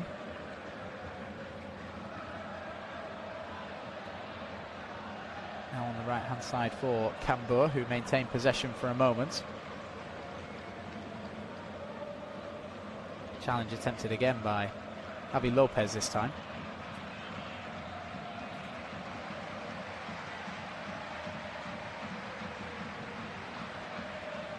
Now here is Apkaku. A bit of space for Enstra to run into the centre. He wasn't able to make much forward progress as he lays it off to the acting left-back Morgan Costarelli. And now there's a challenge made on the captain Amofa, who attempted to launch it down the left-hand side, only to be stood up by the newly introduced Nacho Ferri. Referee awards a free kick Cambuur's way. Well, I didn't speak too soon. We have all heard of the commentator's curse, but this 25 minutes of the second half so far has passed without incident. It's also passed without the ball hitting the back of the net, which is a sentiment that could not be said about the first half.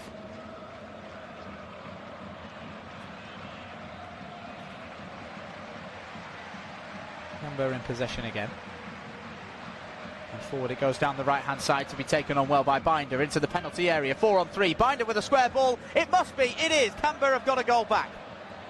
It's been scrambled in the end by the man who conceded the penalty at the end of the first half. Call that redemption for Rafiq El Argioui. Cambuur are on the board with 20 minutes of normal time to play in this second half. Surely this is not the start of an improbable comeback. Stranger things have happened, I suppose. It was a smart ball down the right-hand side, and the defensive error is that of Mika Marmold, because Binder got there and was able to blitz away from Marmol, who went down after the collision. A bit of a tangling of legs that had no impact on the big forward. And as he tried to square it, it looked like St. Just was going to do just enough to deter the pass into the path of El Argioui. But he keeps his stride, and he's just about able to hook it beyond Tjaak Ernst. And Cambuur are on the score sheet at home for the first time in the league this season. With 20 minutes to play, they have reduced the deficit by a quarter. Cambuur 1, Feyenoord 4.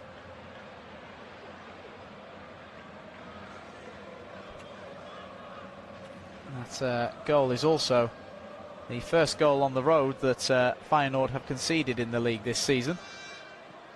Just in case that's a question at your local pub quiz this evening. Forward by Valente now. Feyenoord keen to restore their 4-goal lead, and it's played into the middle for the run of the newly arriving forward Nacho Ferri. He was unable to bring it under his control, thanks to a fantastic sliding challenge from Ismail Bayouf, just putting him off enough to allow Thijs Jansen to come and smother the loose ball. It was played into his path by Javi Lopez. Feyenoord now have it back again. Here is Zekiel. Dragged down from behind by Kuistra.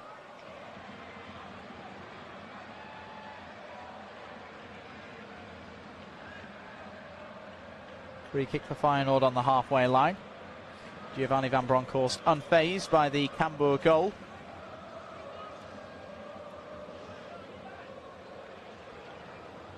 Hoping it will be nothing more than a consolation, I'm sure. Probably expecting it to be nothing more than a consolation, as will the majority inside of the Cui Stadion this afternoon, but let's just see how this plays out. If you would like to see that, then you're welcome to tune in on your local broadcaster. This is an unofficial audio commentary you're listening to of this Dutch top flight match between Cambuur and Feyenoord. It is currently 4-1 to the visitors. Plenty of time yet to see how that may change. Feyenoord in possession now with their goalkeeper Tjaak Ernst. Now here is Zekiel. Oh, it's a poor touch from Zekiel, pounced upon by the goalscorer El Argioui. And as he tries his best to maintain possession for Cambuur, he's surrounded on three sides by Feyenoord players. And as it's fed back to Ernst, the goalkeeper, he waits and bides his time before making the clearance, looking for the forward Nacho Ferri. Doesn't find its target thanks to the recovery run of Ismail Bayouf, and now here is Morgan Costarelli trading passes with his goalkeeper Thijs Jansen.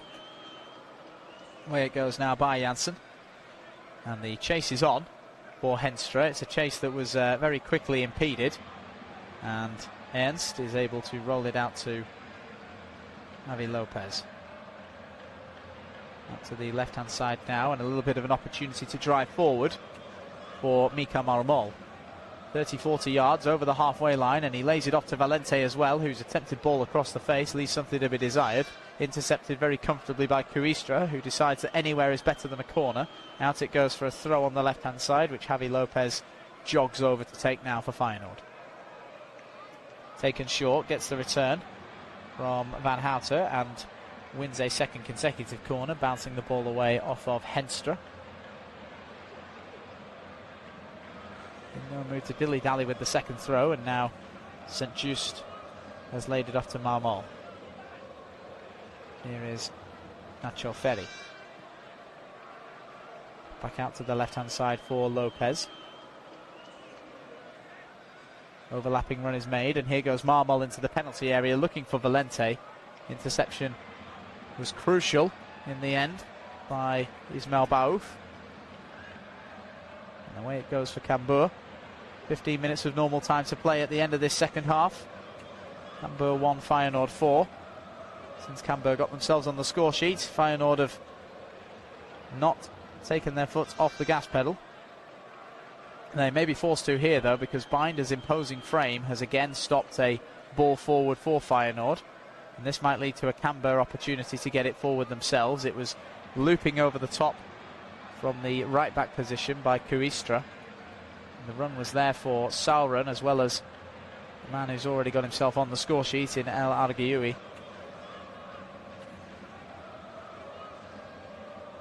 Here's Jeremiah St. Just.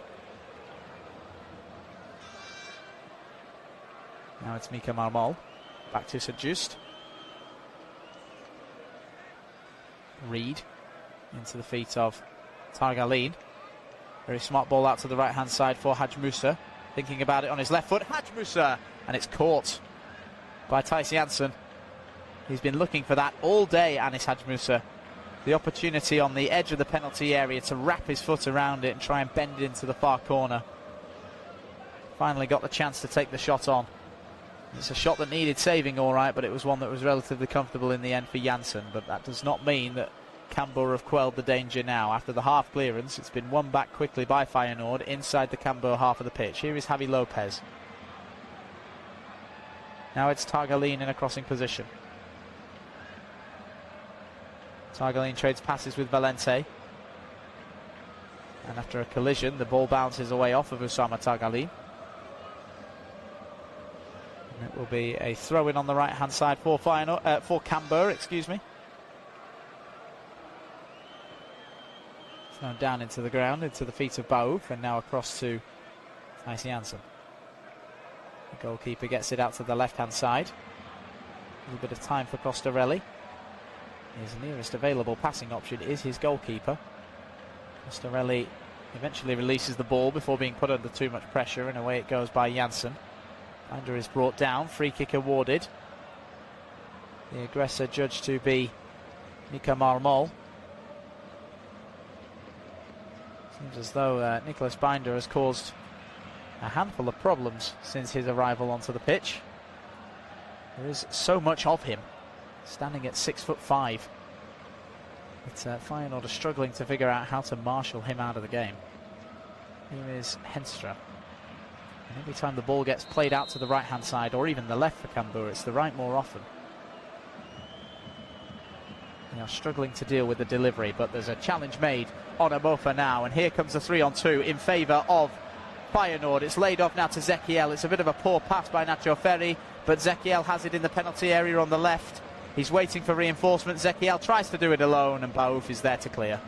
And that was a really, really wasted opportunity there for Feyenoord. They had a 3-on-2 opportunity that had presented itself after a smart challenge made by Ferri on the captain Amofa, and in trying to play it to Zekiel, who had strayed offside anyway, which I think the referee has now pulled the game back for. There was a golden opportunity to play it to the right hand side instead and tee up Anis Haj Musa. Wasted chance with a poor ball to a man who was offside there. That's a bit of a smarter ball in behind, and the run of Javi Lopez is not quite going to keep it in play. Down the line it was ambitious by Luciano Valenti.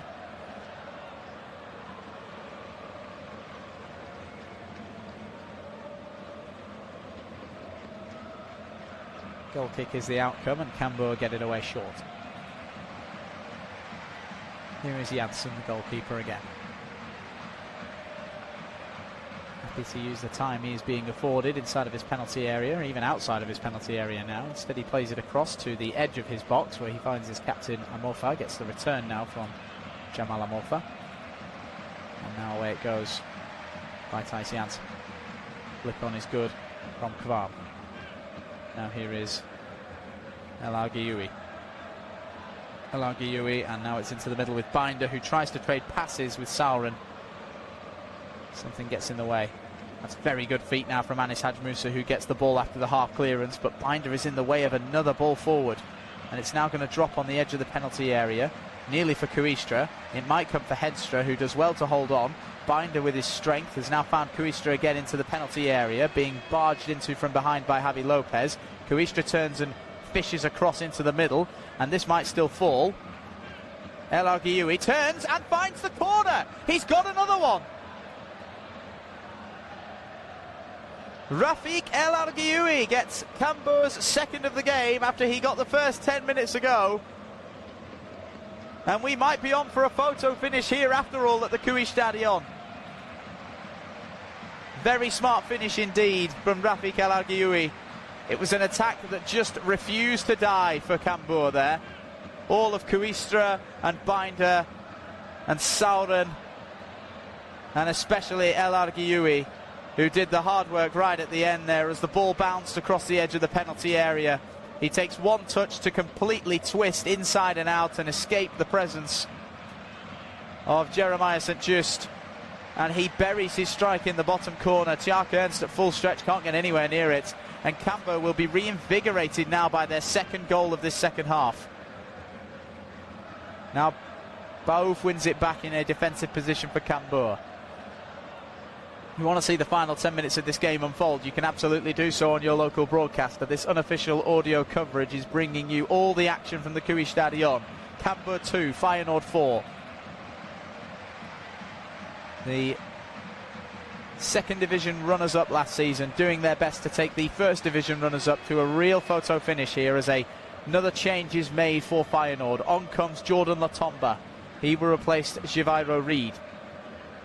Right back for a right back now as Giovanni Van Bronckhorst's team look to see off this result that looked for so long like it was never ever in doubt. But perhaps one more goal in the next 5 minutes for Cambuur will really throw the cat amongst the pigeons. Kuistra can't quite keep the ball away from Valente now, who strides away and now finds Zekiel. Zekiel forced out to the left-hand side. Valente again, that's clever. Targaline, space for the delivery across the floor, and a fantastic sliding challenge that means as much as a goal to Jamal Amofa to pinch it away from Nacho Ferri on the edge of the 6-yard box, and the clearance is made.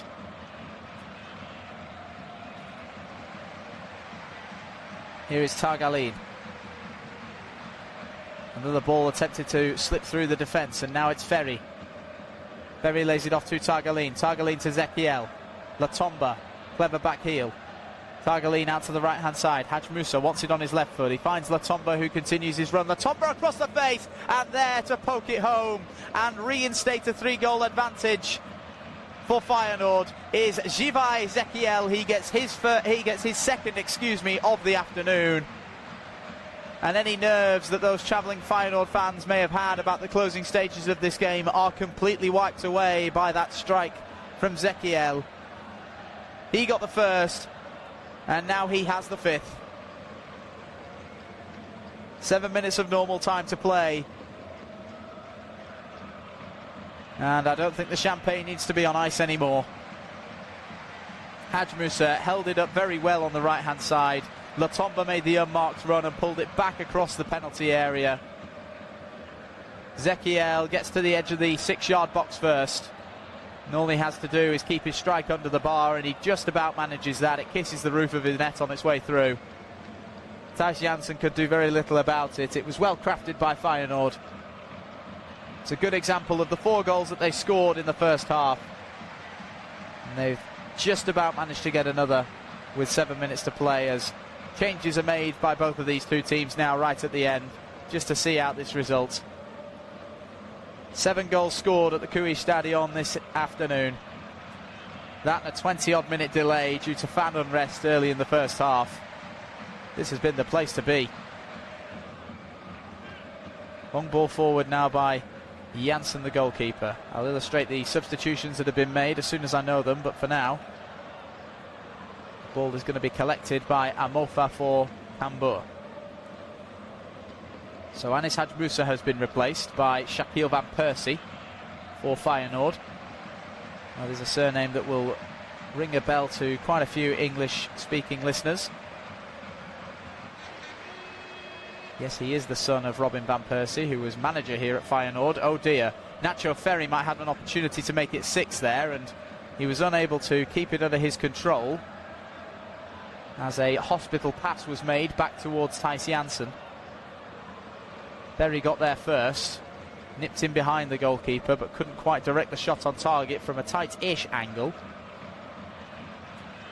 Nacho Ferry will be kicking himself for not keeping that one on target. Could have opened his Feyenoord account there. Confirmation of the substitution that's been made now for Cambuur as well is that Ivan Henstra is going to be replaced by David Eugene Boa, who is another summer arrival for the home team. Boa, a free arrival from Caladesi. Here's Boa now, able to roll it back to the goalkeeper, Thijs Janssen. Well, next Sunday, both of these two teams will be back in action, with Cambuur hosting FC Twente at this very stadium. Feyenoord returning home to Rotterdam to host the other team that came up from the second division of Dutch football in 2025-26, ADO Den Haag, the champions of the second tier. Here is Boa. Fresh legs, twisting this way and that on the right-hand side, trying to make space for a cross. Instead, he's forced to turn and play it backwards to Kuistra. Smart 1-2 between Kuistra and Sauron. Turns out to be not so smart in the end, actually. A little too heavy from the Curaçao midfielder. Being chased down by Kuistra, right the way to the byline, who can't get there before it goes away. Throwing goes backwards now for Feyenoord and across the edge of the penalty area to the feet of Jeremiah St. Just. And it's Latomba who plays it into Valente, who's come back as a defensive-minded midfielder at this stage, partnering up with Van Houten. Well, he's got the freedom to do that when going forward and scoring all the goals is Givai Zekiel. Now it's just a judgment made against Shaquille Van Persie there, who now he's being focused on has an uncanny resemblance to his iconic father. Just a tangling of legs between himself and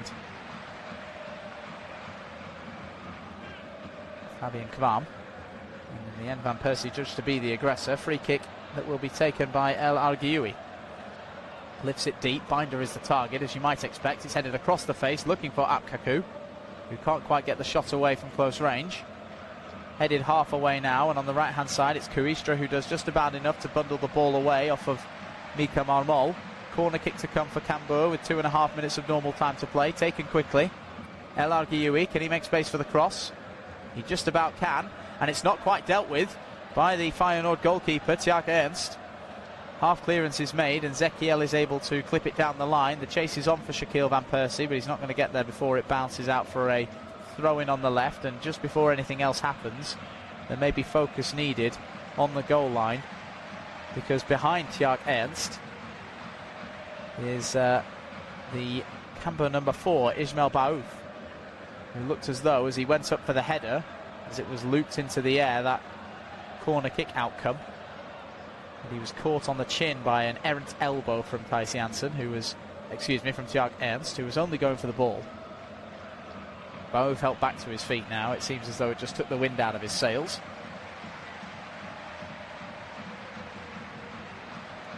And the next action of the game will be a Cambuur throw.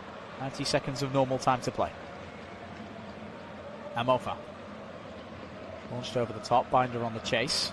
Underneath it is Marmol, headed out for a throw on the left-hand side.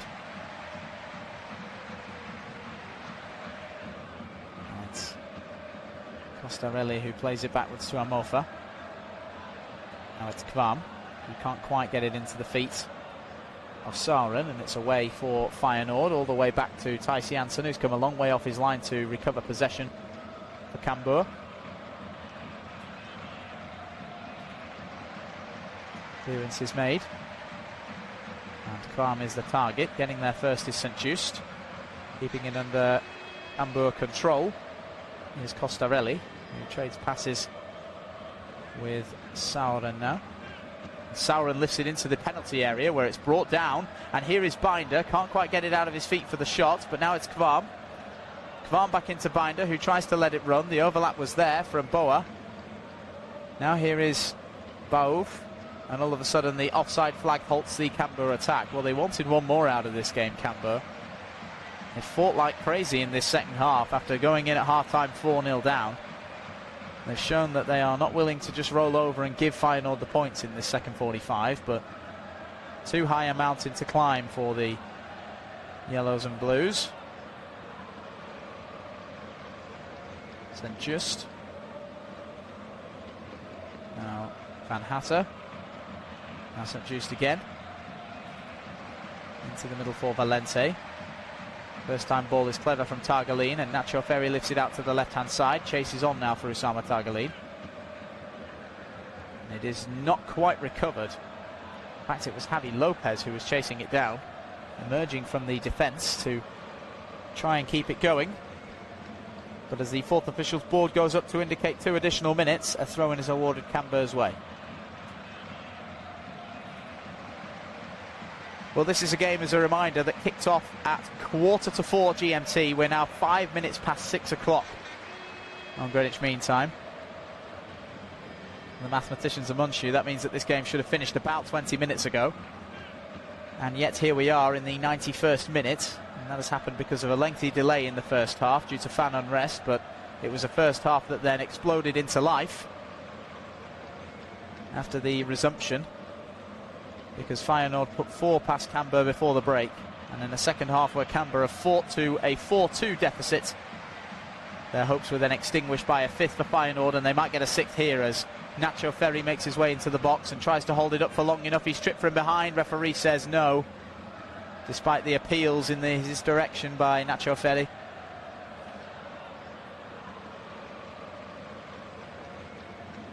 Clearance made, throw in to come for Cambuur. But it's about halfway inside of their own half. Backwards it goes by Boa. Baouf to his goalkeeper Jansen.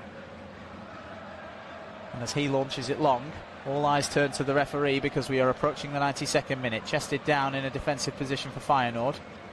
Zekiel, are they going to have one more chance to get it forward? The referee might just give it to them. And giving up on the chase with the full-time whistle down the right-hand side was Targaline, because the game has been drawn to a close just the 25 minutes after we were expecting that to happen. But it is a game that will grab all of the headlines from the Dutch top division over the course of this afternoon's action. It was a game that started fairly inconspicuously, but then on minute 12 the referee decided that the unrest in the away end, caused by the flares and the ever-growing plume of smoke that was being emitted from those travelling Feyenoord fans, was enough to disrupt the game as a whole. And 20 minutes later the players re-emerged and the game resumed for the first half, a first half which would go on to be dominated by Feyenoord. There were big goals from Jivai Zekiel, Luciano Valente the captain, Mika Marmol getting on the score sheet for the first time as a Feyenoord player, and Ayase Ueda from the spot, all before the whistle. And it was a second half where Cambuur showed that they are not willing to just roll over no matter who they're facing and no matter their circumstances. Rafik El Argioui scoring twice on 70 and 80 minutes respectively before hopes of a late comeback were extinguished by a second goal by Jivai Zekiel for Feyenoord. And with the full-time whistle going just after 6 o'clock GMT at the Cui Stadion, it's Cambuur 2, Feyenoord 5. Thank you very much for tuning into this live audio coverage. I hope you've enjoyed it as much as I've enjoyed bringing it to you. I've been Jay Cooper, and we'll see you very soon for some more live football action. Goodbye for now.